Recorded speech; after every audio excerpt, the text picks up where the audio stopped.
Hey everyone, today we're taking a look at the new button compression lock version of the Sage with the new Sage 6. So this is definitely like my most anticipated knife in years.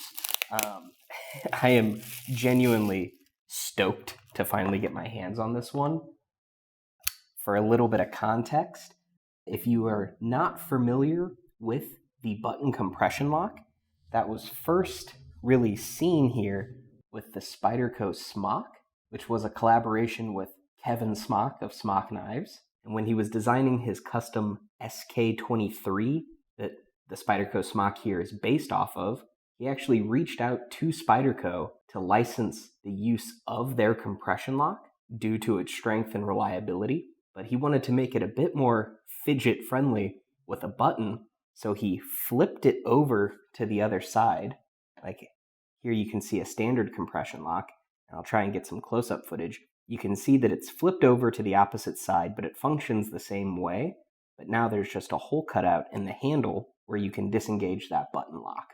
So that is incredibly cool, and it is definitely my favorite lock out there on the market, and it's not close. The Smock, I've said it before, is my favorite knife of all time. And then you take a lot of what makes it great and you put it into this body with the Sage 6, which is my favorite original Spyderco design, and it's really just a match made in heaven. So whether you have no Sages, or if you already have like 5 or 6 of them, this one will make a great addition because it is unique and different enough to make it a whole new experience for you. So now let's talk a little bit about the specs here. So up there on the blade, this is running in CPM S30V. It's a fantastic, well-rounded steel, great for everyday carry. You can see it is on a full height flat grind on this one with a nice satin finish. And of course that big Spyderco round hole for deployment. So you can roll that open, my favorite Spidey flick open, and you can depress the button lock and flick it out. You do have to put a bit more wrist into this one than you would, like, say, the Smock here, because the Smock does run on bearings. This one, staying true to the Sage line, is still on phosphor bronze washers, which I know a lot of people still prefer. So it does have a slightly different feel to it, but still is very, very smooth, both opening and closing. And then moving down to that handle, again, the same as on the Smock, you do get that carbon fiber, like peel ply texture there on top of the black G10. If I flip it onto the spine, you can see in there, this does have nested stainless steel liners. Those are skeletonized to reduce a little bit of weight. And then, of course, you have some steel barrel spacers, and then, of course, some steel Torx hardware. And closing this up on the back here, you can see this is like my favorite pocket clip. Again, really not blowing smoke. I just really do love the simplicity of their steel wire clips. They're lightweight, they don't draw too much attention, and I love the retention that they have in the pocket. And then flipping this over, you can see that that is reversible, so you can carry this left-handed as well. And I'm not a lefty, but even I can operate this with my left hand just fine. So even though it's a button lock, either using index or middle finger back here, I don't think you'll have a problem if you are a lefty. But now I want to go ahead and check out some specs here.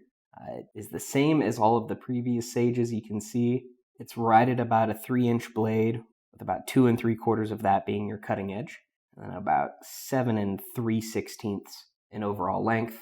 And again, just to show you next to some of the original Sages, so here's a Sage 5, and then the lightweight.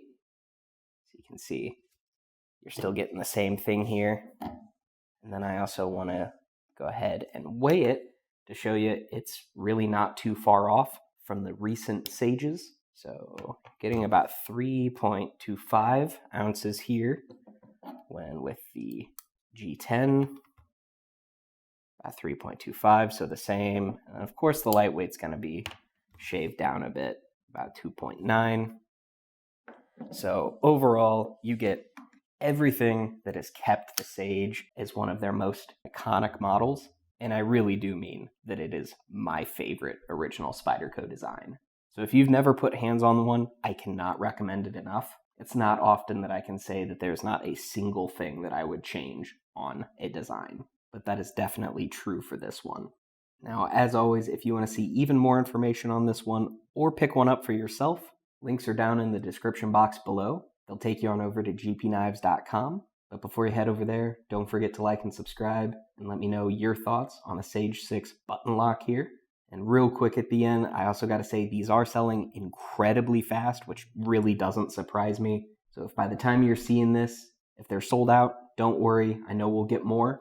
You can always sign up for the back in stock notification on the product page of it, and that'll just send you a one-time automated message when they're back in inventory. Thank you guys so much for watching. I hope you love this one as much as I do, and stay sharp.